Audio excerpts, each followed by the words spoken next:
BP, diabetic, kidney, liver, cancer లాంటి సమస్యలతో బాధపడుతున్నారా? అయితే ప్రముఖ clinical metal toxicologist doctor Praveen సక్సేనాని సంప్రదించండి. ఎక్కువ కూతురులతో ఆప్యాయంగా ఉంటుందా? లేకపోతే కొడుకుతోనే ఆప్యాయంగా ఉంటుందా? ఈ ఒక్కటని చెప్పను.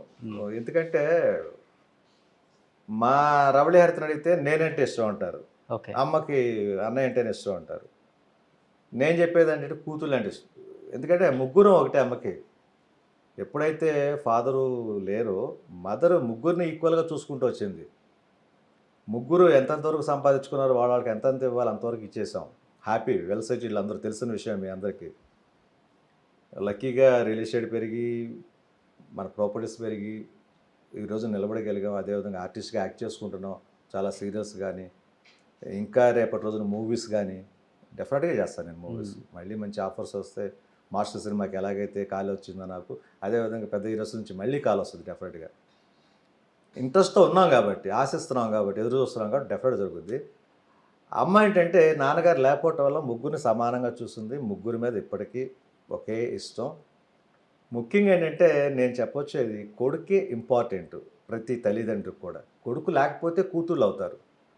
ఇప్పుడు ఎందుకు నేను ఆ మాట అనాల్సి వస్తుందంటే వాళ్ళకంటూ వాళ్ళ ఫ్యామిలీ ఉంటుంది. వాళ్ళ హస్బెండ్, వాళ్ళ మదర్, ఫాదర్ ఇంపార్టెంట్ కూతురు ఫ్యామిలీకి. కాదంటారు చెప్పండి? మన సాంప్రదాయం అదే. ఆడపిల్లల్ని పెళ్లి చేసి పంపటం, ఆడపిల్లకి కావాల్సినవి మనం చేసి పెట్టడం. అమ్మని అప్పుడప్పుడు తీసుకెళ్ళి చూసుకున్నారు. ఎందుకంటే బయట ఇంటి కోళ్ళు అయిపోయింది, మా ఇంటి పేరు మారిపోయింది చెప్తారు కదా సినిమాల్లో. అలాగా వాళ్ళకంటూ ఒక ఫ్యామిలీ ఉంటుంది. వాళ్ళ మదర్, ఫాదరు, వాళ్ళ హస్బెండ్, మా సిస్టర్ వాళ్ళ హస్బెండ్, మదర్, ఫాదర్ వాళ్ళు ఇంపార్టెంట్. నా మదర్, ఫాదరు నాకు ఇంపార్టెంట్. మా ఆవిడకి ఇంపార్టెంట్ మా మదర్, ఫాదరే. రేపొద్దున మా అమ్మకి నా కొడుకు, నా కూతురే చూసుకోవాలి. వాళ్ళు చూసుకోవాల్సింది వాళ్ళ డాడీ, మమ్మీని, ఫాదర్ని, వాళ్ళ పిల్లలు. అమ్మ చెప్తుంటారా? అమ్మకి నేను చెప్తుంటా. ఓకే. ఎప్పుడు కూడా నాది సొంతం కదా, నాకు తప్పదు, వాళ్ళకి అవసరం లేదు. నేను మంచోడినైతే నేనే చూసుకుంటా, చెడ్డోడినైనా కూడా నాకు తప్పదు. ఇది మన సాంప్రదాయం, మన పద్ధతి, మన భారతదేశం యొక్క సంప్రదాయం. అంతే. బయట దేశాలకు వెళ్తే ఎలా ఉంటుంది అనేది నాకు అంత నాలెడ్జ్ లేదు.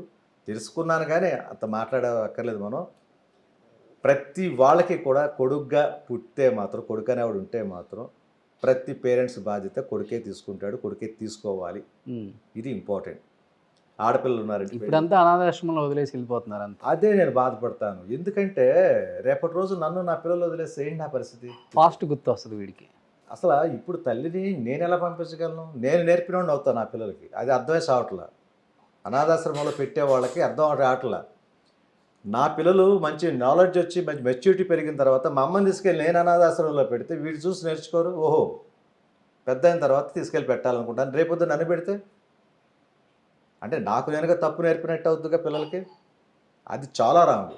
ఇంకొకటి, దేవుడు ఎంతో పుణ్యం చేసుకుంటే కానీ ఒకళ్ళ కడుపును పుట్టించడంటారు, ఒకళ్ళు మన కడుపును పుట్టరంటారు. ఎంతో పుణ్యం చేసుకోవాలంటే వాటికి. మానవ జన్మ ఎత్తటమే ఎన్నో పుణ్యాలు చేసుకుంటే మానవ జన్మ అంటారు, మీకు తెలిసే ఉంటుంది. అదేవిధంగా పిల్లలుగా పుట్టాలంటే ఎంతో పూజలు, యాగాలు చేస్తుంటే గత జన్మలో అలాగా పిల్లలుగా పుడతాం. మన తల్లిదండ్రులుగా వచ్చారు, వాళ్ళ కడుపును మేము పుట్టామంటే ఎంతో పుణ్యం చేయబట్టి మేము వాళ్ళ కడుపును పుట్టాం. ఇప్పుడు నా కడుపున వీళ్ళు పుట్టారంటే వాళ్ళు ఎంతో పుణ్యాలు చేసుకోబట్టి వాళ్ళు, నా పిల్లలు నా కడుపును పుట్టారు. మంచి నేర్పడం కోసం తప్ప మనిషి అనేవాడు పుట్టింది చెడు నేర్పడానికైతే కాదు. అనాథాశ్రమాల్లో ఎందుకు పెడుతున్నారనేదానికి నాకు ఎప్పటికీ అర్థం కానిది. కానీ డెఫినెట్గా అనాథాశ్రమంలో ఎవరైతే పెడతారో వాళ్ళు మళ్ళీ రేపొద్దున అనాథాశ్రమానికి వెళ్ళి తీరుతారు. నీ పిల్లలకు నువ్వు నేర్పినవాడు అవుతున్నావు. రేపు వాడు సింపుల్గా అంటాడు, నువ్వు నాయనమ్మ తాతయ్య అక్కడే పెట్టావు కదా డాడీ, మనీ ఇస్తాను పో అంటాడు. Get out, get lost. మా వాడికి ఇష్టం లేదంటాడు.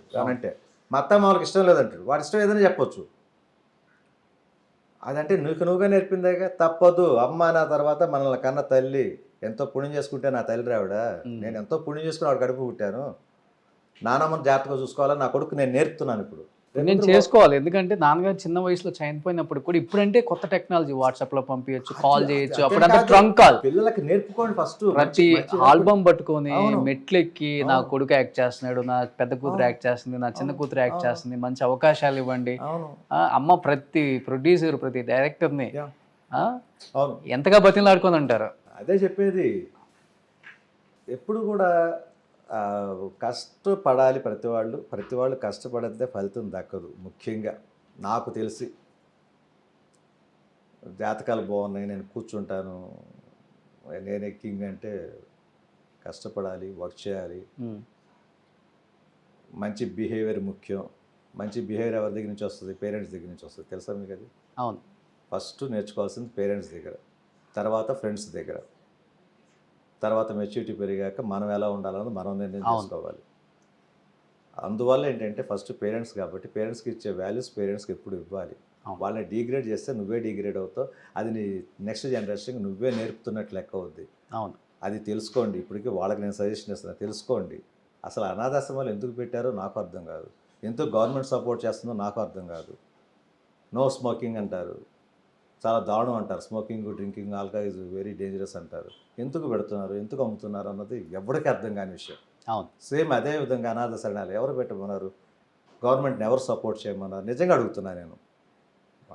ఆడియన్స్ అందరూ వినాలి ఇది. ఎవరు అడిగారు? నువ్వు అనాథ శరణ పెట్టావు కాబట్టి తీసుకొచ్చి పడేస్తున్నారు. నువ్వు అనాథ శరణాలు తెలియదు అనుకుంటే అసలు పెట్టలా నువ్వు. మీ పేరెంట్స్ మీకు బాధ్యత లేకపోతే మీ బరువు అయితే నేను పెంచుకుంటా. నువ్వు వచ్చి చూడు, పక్కిళ్ళు అనుకుందాం మన ఇద్దరిది. మీకు ఏదైనా ఇబ్బందిగా ఉందా? నా దగ్గర ఉండి మనంటే ఎలా షేర్ చేసుకుంటాంగా. నీకు ఏదో నచ్చలేదనం కానీ నీకు ఏదైనా బరువును కానీ తీసుకెళ్ళి అనాశరణలో పడేస్తున్నావే, అది ఎంతవరకు కరెక్టు అన్నది నేనే వాదిస్తాను. ఊరుకోను, అసలు వాదిష్టం అంటే ఊరుకోను నేను. మంచి పద్ధతి కాదు అది. నువ్వు రేపు పొద్దున మళ్ళీ అక్కడే పడతావు వెళ్ళి. ఎవరు తీసుకున్నా గొంతులు ఆడే పడతాడంటారు కదా, సేమ్ ఇదే చేస్తున్నావు నువ్వు. విజయ్ గారు ఇప్పుడు మంచి సినిమాలు చేస్తున్నారు, అందరు స్టార్ హీరోలతో వర్క్ చేస్తున్నారు టైం మీద. ఇప్పుడు ఒక్కసారిగా అవకాశాలు తగ్గిపోవటం అంటే మీకే కాదు, ఏ ఆర్టిస్ట్కైనా కానీ కొంత పీక్లో ఉన్నప్పుడు పడిపోతుంటారు. కొన్ని పాలిటిక్స్ కావచ్చు, కొన్ని దేవుడు సరిగా మన మీద చల్లని చూపు లేకపోవటం వల్ల ఏదో డౌన్ అవటం అయితే కామన్. ఆ టైంలో ఎప్పుడైనా కానీ ఏదైనా ఆఫీస్కి వెళ్ళో, ఏదైనా డైరెక్టర్తోనో, ఏదైనా ప్రొడ్యూసర్తోనో నేను హరిత రవలి వాళ్ళ అన్నని నాకు ఒక అవకాశం ఇవ్వండి అని చెప్పుకునే సందర్భాలు వచ్చాయా? అస్సలు ఎప్పటివరకు లేదండి. పోనీ నేను వాళ్ళ అన్నని అని బయట నోటీస్ చేసిన సందర్భాలు? నాకంటే ఒక ఐడెంటిటీ ఉంది కదా. లేదండి, అదే చెప్తున్నా. అమ్మ కష్టం మా జాతకం తెలియదు కానీ ఎవరి కాళ్ళకే మంచి పేరు వచ్చింది. రవళి సిస్టర్ హరిత అని, హరిత సిస్టర్ రవళి అని, వాళ్ళ బ్రదర్ని నేనని, నా సిస్టర్స్ వాళ్ళని, అసలు మ్యాక్సిమం కొంతమందికి అయితే తెలియదు. వాళ్ళు కొంచెం పెద్ద స్థాయిలో ఉన్నప్పుడు కామన్గా అంటారు కదా, రవలి వాళ్ళ అన్నయ్య. అదే చెప్పేది, అది రాలేదు అంటున్నా. అదొక్కటి తప్పించుకున్నాం. ఎందుకంటే ముగ్గురు ఆర్టిస్టులు అవటం వల్ల, ముగ్గురికి ఇండివిజువాలిటీ ఉండటం వల్ల హరితకు వచ్చే క్యారెక్టర్ హరితకి, నాకు వచ్చే క్యారెక్టర్ నాకు. రవళి చేసేంత వరకు చక్కగా చేసింది. ఈరోజు నాకు వద్దన్నయ్య, నేను హ్యాపీ వెల్ సెటిల్డ్ అంది. సరేనమ్మా అన్నాం, అంతవరకు. అలా ఏం చేశాడంటే ఆ భగవంతుడు అనేవాడు తక్కువ స్థాయికి ఒకరిని, ఎక్కువ స్థాయిలో ఒకరిని పెట్టలా.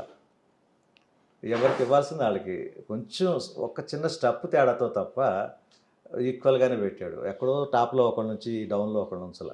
అందువల్ల ఏంటంటే ఒకళ్ళ పేరు ఒకళ్ళు వాడుకోవడానికి అవకాశం మాకు రాకోకుండానే మాకు అవకాశాలు వస్తుండే, మీకు మేము చేసుకుంటూ వెళ్ళిపోయాం. ఎప్పుడన్నా మీ మధ్య డిస్టర్బెన్స్లు వచ్చాయా? నీకన్నా నేను కొంచెం స్టార్ ఎదుగున్నాను, అస్సలు ఇదైతే మాకు మాకు లేదు. నిజం చెప్పాలంటే డిస్టర్బెన్స్ అంటే నేను వేరే విధంగా వెళ్ళాను. అన్న చెల్లెలికి, అన్నదమ్ములకి, అక్క చెల్లెలికి ఎలా వస్తాయి చిన్న చిన్న, ఏమంటారు వాటిని, చిన్న చిన్న చిల్లర కజ్జాలే అది అంటారు వాటిని, చిన్న చిన్న గొడవలు అంటారే, అవి కామన్ ఇక ఫ్యామిలీ అన్న తర్వాత. చిన్నప్పటి నుంచి ఉన్నాయి నాకు, రవళికి, నాకు హరితకి. వాళ్ళు ఏదైనా చేస్తే నేను కొట్టేవాడిని, నేనేదైనా చేస్తే మా అమ్మ దాంతో చెప్పేవారు వెళ్ళి చిన్నప్పటి నుంచి. పెద్ద అయిన తర్వాత అమ్మ కంప్లైంట్స్, అన్న ఇలా చేస్తాడని. ఇది నార్మల్. అది 1 hour 1 day అంతే. సెకండ్ డేకి ఎవ్రీథింగ్. అంత మంచి యాక్ట్రెస్ కదా అసలు. ఇప్పటికి కూడా మా మంచి అలాంటి ఒక హీరోయిన్ని మిస్ అయిపోతున్నారు ఇప్పుడు చాలా మంది కూడా. రవళి గారు మెయిన్ సినిమాలు మానేయడానికి కారణం అంటే యాజ్ ఎ బ్రదర్గా ఏం చెప్తారు? అమ్మాయితో ఒకటి చెప్పారు, ఎవరో పేపర్లలో లావ్ అయిపోతుంది అని రాసి. అంటే లావ్ అనేది కామనే. ఎవరైనా సరే పెళ్లి చేసుకుని పిల్లలు కన్నా తర్వాత 100% కొంచెం ఒళ్ళు చేస్తారు, అది అందరికి తెలిసింది. అది ఇంకోటి ఏంటంటే రవళి అనేది మ్యాక్సిమం నాకు తెలిసి ఒక 70 మూవీస్ దాకా యాక్ట్ చేసింది తెలుగులో. కన్నడ చేసింది, మలయాళం చేసింది, తమిళ్ చేసింది, హిందీ చేసింది. తనకు సరిపోయింది అనిపించింది. చాలేమో కదన్నా, ఇంకా నేను పరిగెత్తాలా. మార్నింగ్ ఫ్లైట్, ఈవినింగ్ ఫ్లైట్ కదా, morning flight, day night work చేసింది అంటారు చూడండి, అలా చేసుకుంటూ వచ్చింది. తమిళ్, తెలుగు, మలయాళం, కన్నడ. ఇంకా బిజీ లైఫ్లో నేను ఉండాలా అన్న ఒక చిన్న ఇదిగా వచ్చేసింది. సరే ఉన్నదాన్నే డెవలప్ చేసుకుందాం అన్నట్టుగా ఓన్ బిజినెస్ అది స్టార్ట్ చేసుకుంది. దాంట్లో సెటిల్ అయిపోయింది. రేపు పొద్దున మూవీస్లో యాక్ట్ చేయాలనే యాంగ్జైటీ ఇంట్రెస్ట్ అయితే హరితకు ఉంది. ఓకే. నేను ఇక సినిమా ఇండస్ట్రీని వదలను అని. తనకు అదొక ఇంట్రెస్ట్ బాగా. నాకు అదే ఇంట్రెస్ట్, అసలు ఇండస్ట్రీని వదలకూడదని. తనకేంటంటే చాలే బిజీగా కష్టపడ్డాను, ఇంకా సెటిల్ అయిపోతే బెటర్ పిల్లలతోటి అన్నట్టు తను అనుకుంది. అంతే తప్ప ఎవరో దూరం చేసింది కాదు, ఎవరిని దూరం చేసింది కాదు. కొంచెం లావైనా దానికి తనకు తగ్గ క్యారెక్టర్లు తనకిస్తారు, 100% వస్తాయి. గేమ్ షోస్ ఉన్నాయి ఈరోజు టీవీ మీడియాలో, రకరకాలు వచ్చినాయి, ఎక్కడైనా పెట్టవచ్చు. లాస్ట్ మూవీ స్టాలిన్ అనుకుంటా. లాస్ట్ మూవీ స్టాలిన్, అది కూడా ఏంటంటే ఒక చిరంజీవిగా నేలెత్తి చూపించే క్యారెక్టర్ ఒక హీరోనే ఉండాలని చెప్పేసి ప్రత్యేకించి రౌడీని పెట్టారు. నాకు బాగా గుర్తుంది. ఓకే. ఎవరినో నార్మల్ స్టార్ని పెట్టేస్తుంటే చిరంజీవిగా నేలెత్తి చూపిస్తే ఫ్యాన్స్ ఊరుకోరు. మాస్టర్ సినిమాలో గుర్తుందో లేదో, నేను నేలెత్తి చూపిస్తాను, ఇది మన నూతన ప్రసాద్ గారిది హోటల్ అంతా స్మాష్ చేసేసి ఉంటే చిరంజీవి గారు వచ్చి ఎందుకు ఇది ఒకటి మిగిల్చావు, ఇది కూడా పగలగొట్టి ఆయన పగలగొడతాడు ఆయన, నీ పని చూసుకోరు వెళ్ళి వేలెత్తా. దానికే ఫ్యాన్స్ నా మీద రివర్స్ అయ్యారు. మా అన్నయ్యను నువ్వు వేలెత్తి చూపిస్తా అని. మీ అన్నయ్య కంటే ముందు మా అన్నయ్య ఆయన, నాకే పెద్ద అన్న, నేను ఆయన ఫ్యాన్ని. తర్వాత మళ్ళీ మంచివాడిని అవటం దాంట్లోనే చెప్తున్నా, ఫ్యాన్స్ ఊరుకోరు. ఫ్యాన్స్ ఒక మెగాస్టార్ని పట్టుకుని ఏలెత్తి చూపించాలంటే ఒక స్టార్ కావాలి. కాబట్టి స్టాలిన్లో రౌడీని సెలెక్ట్ చేశారు. సో హరిత గారు హస్బెండ్ జాకీ గారు ఆయన ఇండస్ట్రీయే, రవలి గారు హస్బెండ్ ఒకళ్ళు ఇండస్ట్రీలో వెళ్ళారు. అయితే తను ఫస్ట్ నుంచి కూడా కాంట్రాక్టర్ అండి. తను కాంట్రాక్ట్స్, గవర్నమెంట్ కాంట్రాక్ట్ చేస్తుంటాడు ఆయన. నాకు మంచి friend Jackie, best friend, before marriage నుంచే ఫ్రెండ్, ఇతను ఫ్రెండే. ఇక వాళ్ళిద్దరు కుదిరింది. రవళికిను వాళ్ళ హస్బెండ్కి, వాళ్ళిద్దరు ఎప్పుడైతే బిజినెస్లో ఉన్నారో వాళ్ళిద్దరికి బిజినెస్లో పడిపోయారు. ఓకే. ఈ జాకీ ఆర్టిస్ట్ అవటం వల్ల, హరితకి యాక్టింగ్ మీద ఇంట్రెస్ట్ ఉండటం వల్ల వీళ్ళిద్దరూ సెట్ అయిపోయారు. సుమన్ టీవీలో మీ పర్సనల్ అండ్ బిజినెస్ ప్రమోషన్స్ కోసం కింది నెంబర్కి కాంటాక్ట్ చేయండి.